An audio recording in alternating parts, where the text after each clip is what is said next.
Salut chers amis internautes, bienvenue dans votre site La Voix du Peuple. Oyabino Vincent Chilouizi, chers amis internautes, comme on vous a présenté hier que sorti accord Yasser Marie Missamouna niveau à Morgan Alema. Lobi ezagino comments de l'autre toza toujours sur place toza na kati ya stade de Marseille sika bitozo pour le Yasser Marie Missamouna simalanga bozomona katafal kezana, il y a tellement du monde tozo le Yasser Marie, mais sinon nous vous signalons que l'organisation ezo le cas tellement malamou. Il y a du monde, le Yasser Marie Missamou, belé baye. Et au moment où baboé, dépôt à la chambre de fer, salama, tous la catastrophe de Martirawa.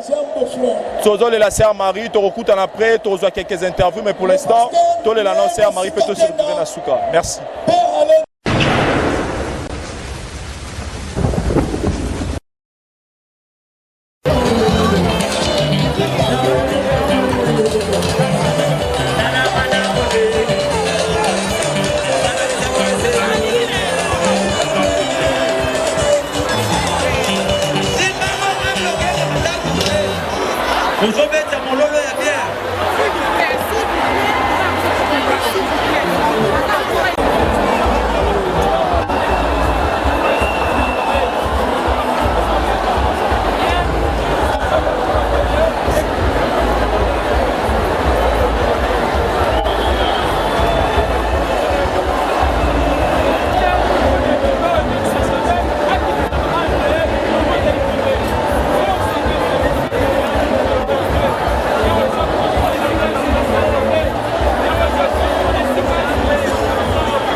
chers amis téléspectateurs, vous autres à travers le monde, nous signalons que tous en stade de martyr, ici puis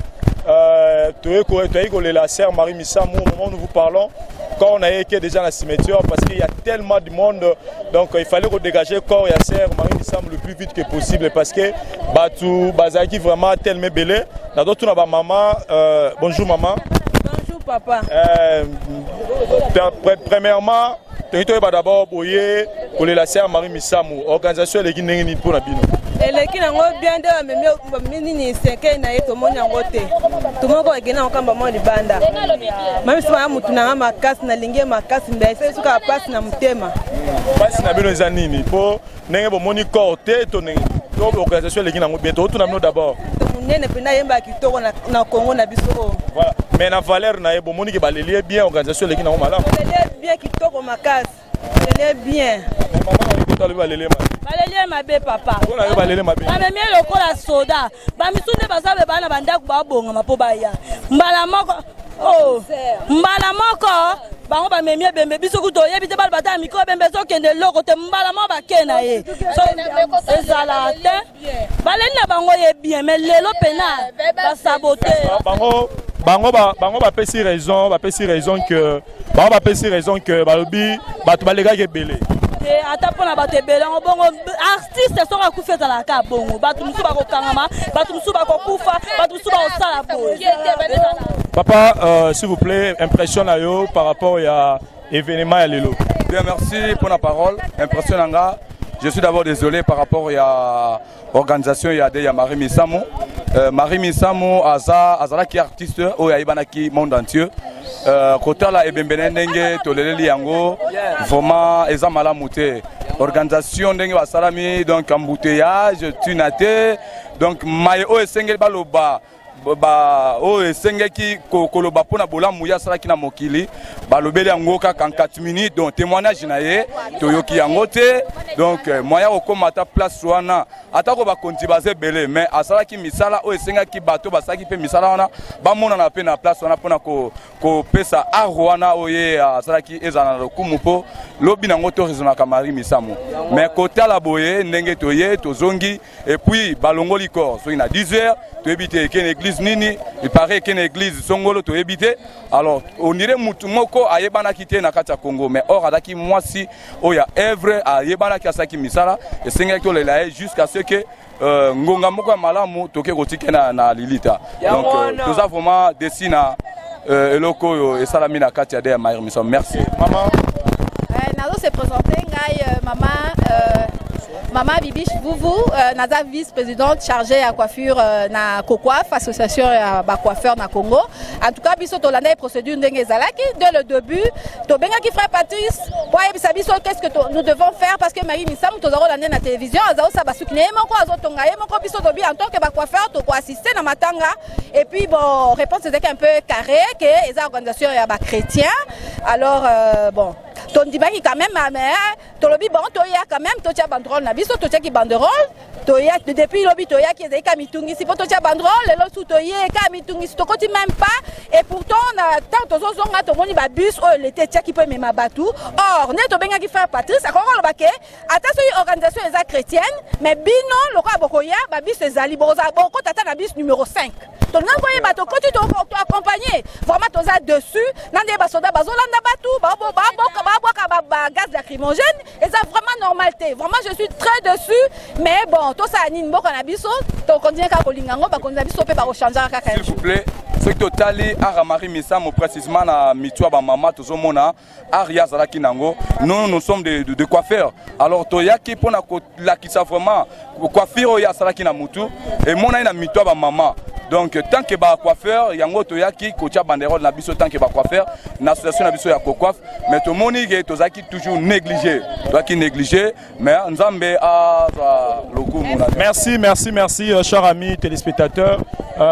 Maman bino pe s'impression na bino Papa ndo moni ngao wana fandi me ena na oteka tanga na boto mana vrai coopérer na otoko donc na ye kaka pona kati koteka pona rolela ya magata na dernier minute na ngonga suka na komi a 10h au corps ekei bolanda bato to kimi mbangu na bina zongi na suki sata na suka na mona ta bato nde ba osila moni ata corps Marie Missamu la monité na ko monité papa batu baleke belé population baleke belé batu baleke belé moyen ko côté ate mais le code na se présenter na remercier Nzambe kande na komi c'est bon papa ngala lina loba boy na remercier no ndongo pesinga maloba koloba na lobi boy nazo ebisa ba artiste musicien o batikali surtout président botal exemplaire Marie Missamu azalaki social na batu azalaki abana kosola bien mamnyoso bien tanda ningi simboka omoni aningi simboka makasi toyaki kolela e malgré to moni ete mais nzamba zwaka lokumo limone pe malakimia molimo na pe malakimia merci wana biso de Romina Suka ya interview na biso ya lelo chers amis internautes le plaisir a été pour nous ya royeba ke boza belé pour na rouler la sœur Marie Missamu to pesi courage et puis courage vraiment na Rit Missamu oyo atibo ko kupisa maman na ye courage na Rit courage et puis to se retrouver après merci.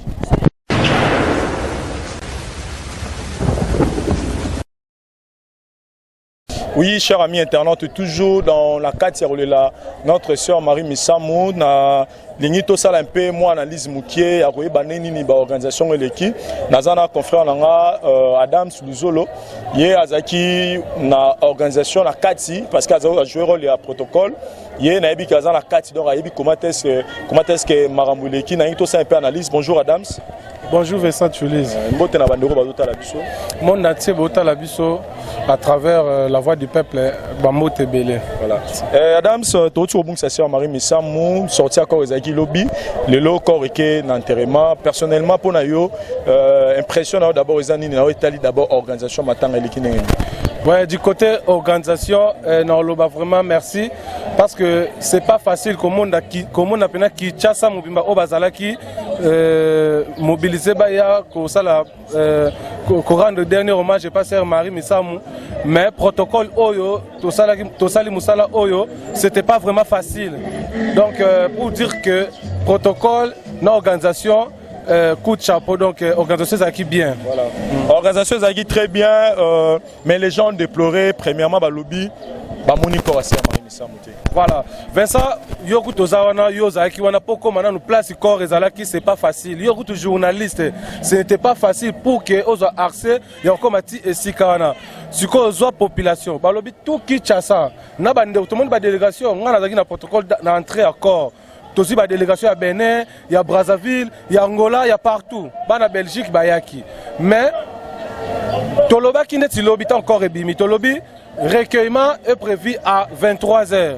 Sauf officiel. Donc officiel, au Yaza présent, Torofongola Atali. Mais pour la population Tolobi, recueillement est encore de 23h à 4h. La patient,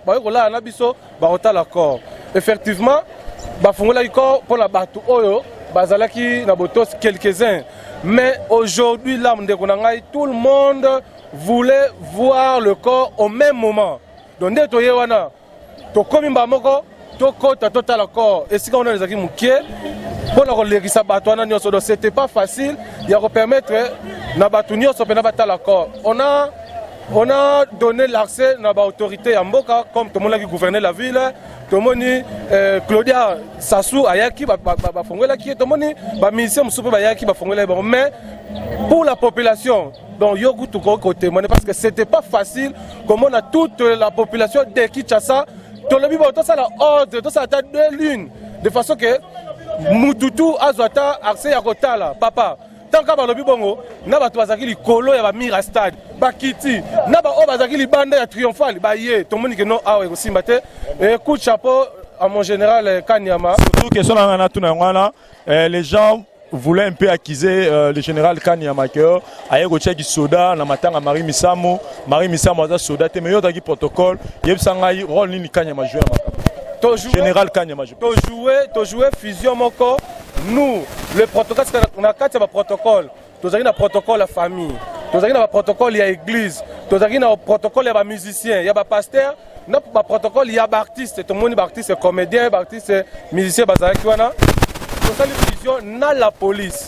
c'est-à-dire tozaki coordonné par ya colonel moko zakwana ya mwasi oya munene na major moko zakwana abano coordonné biso tosali fusion et puis le général Kanyama Moutabenga que c'était le président Caleb tant on a qui que Simbaki bien était le président Caleb a sali appel par mon général Kanyama de mon général Kanyama tant a quitté sur terrain bon mon ordre ndenge kotaki a poussé bataille na ba élément o ba robot ba ye batie ordre espace wana oya liboso zaki encombré et sali que et dégager bateau problème ezaki nini population na biso ya Kinshasa ata to lobi to tchaboy bato lobi bakize général Kanyama lobi ke Kanyama ayaki na désordre c'était pas désordre alingaka tcha ordre c'est-à-dire moni espace wana na tente oyo ba officiel bazaki tozaki na posa eza la vide pourtant ozotala ata la podium ata la corps mais ce que yo mona ki population et envahir espace wana nyoso général Kanyama lobi non o eza espace to tiki vide pour na passage ya ba officiel mona tant kimbuta yaki mon gouverneur tant aye il fallait qu'on dégager batou tant que représentant il y a premier ministre il faut dégager batou Kanyama ye tu ordre à placer ba élément na ye et puis ordre s'il faut le dire donc ayaki ne retient ordre parce que population en tout cas là moi je vous dis mes chers amis téléspectateurs que débordement en tout cas l'équipe même là où il y a les moloto parce qu'il y a du monde impossible mais l'obina boutou on m'a appris que artiste musicien mondaine ba yaki ba beta mais ba boy ba matana podium voilà ça organisation il y a AMCC bazana organisation la bango ba yokana kité déjà na ba réunion yo zaki na ba réunion ba yokana kité ba pesa bango 45 minutes pour tout le monde ba ki ba beta 45 minutes et la musicien mondaine ba musicien to benga mondaine profane ba pesa bango 45 minutes bango déjà na ba réunion ba boyaki na bango ba wi que non biso nyonso nde to beta ba 30 secondes ba 1 minute tout comme ya monaki ba bon to tikela bango charge na bango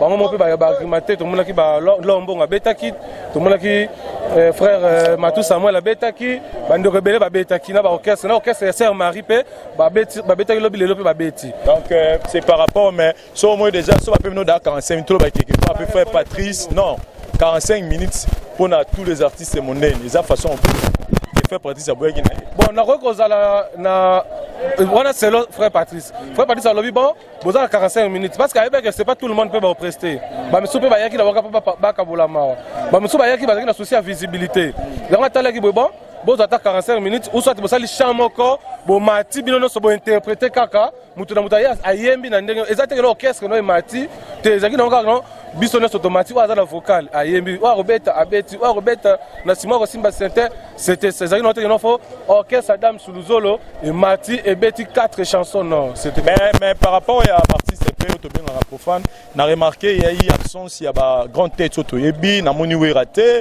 na moni JBT na moni Kofité Falité papa chéri ayaki na butu ya ba musicien belé ba yaki na butu oui ayaki donc tangala biso artiste mondaine o ya ba grande tête soto yebi ba yaki na moi nanu Félix Oisé quoi ayaki na moi après morgue tout monde qui présence ya na moi c'est le scram grand maître ayaki tout monde bébé J3 na ba musicien o ba yaki na moi na butu tout monde qui nani président Jibin Piana ayaki na butu avandaki pe puis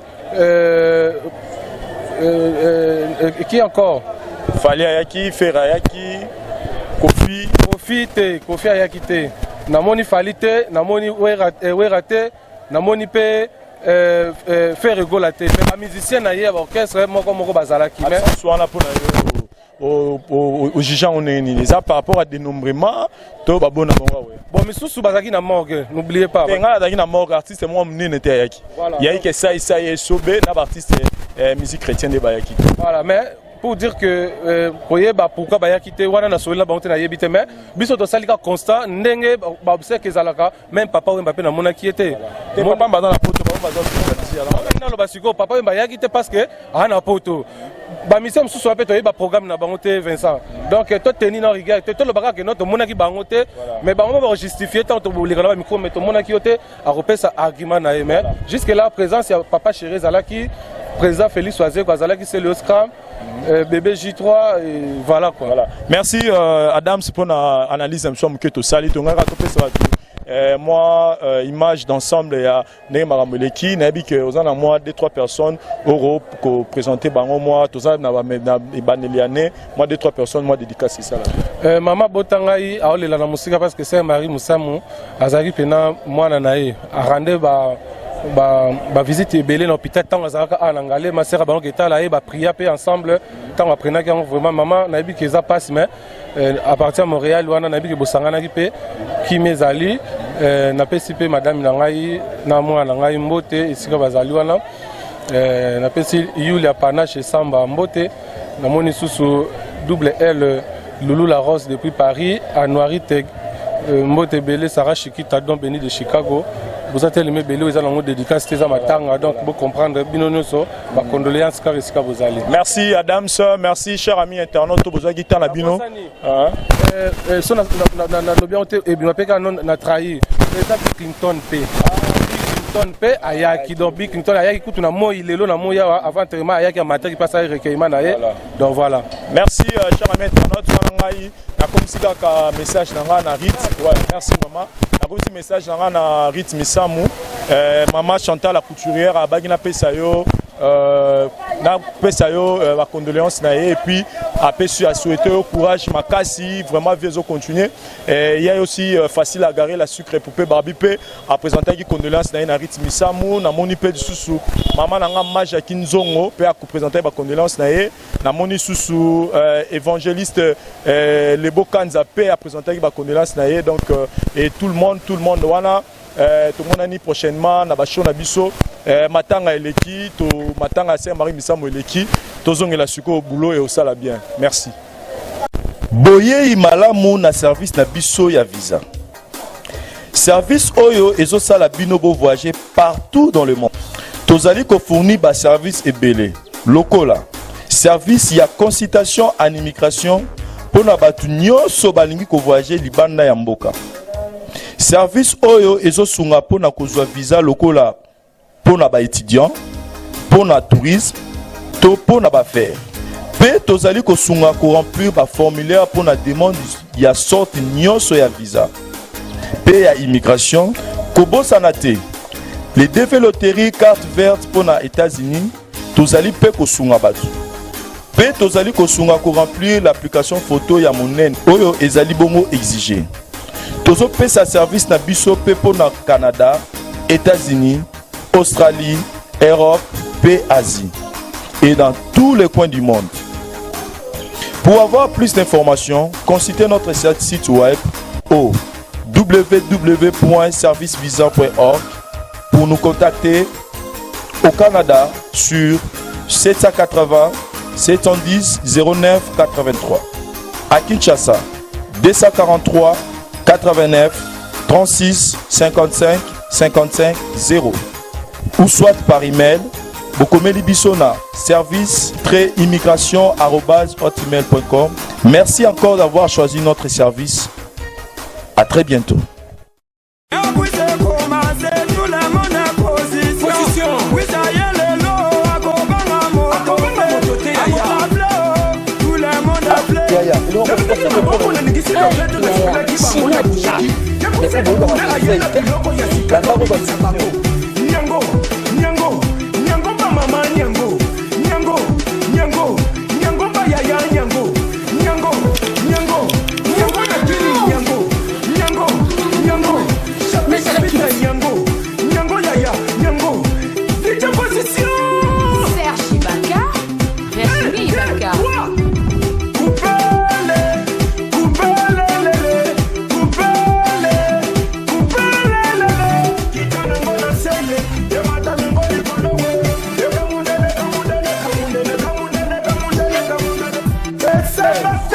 Ou jamais, Malobi finit la rêve.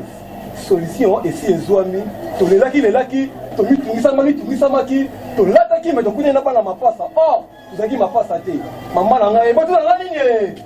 Solution et si Ezouami, tout dans la maison d'habillement, L, Z, N, World of London aye mpona kolatisa biso na ndenge sikoyo oyo moto ye moko alingaka yo tozolobana bachinois totoboli bino misri tobuki bino kingo tokangi bino kach avec Patrick na molongwani na ye mama na biso Lisiane Lomenje balobi bango baye mpona bacongolais basepela botuna nga maison eza wapi voilà tu me lâches des baskets toujours na kati ya Kitambo magasin okiti na Ecuador otali mopanzi na complexe Kimbangiste kuka sinwa kingo tobona misu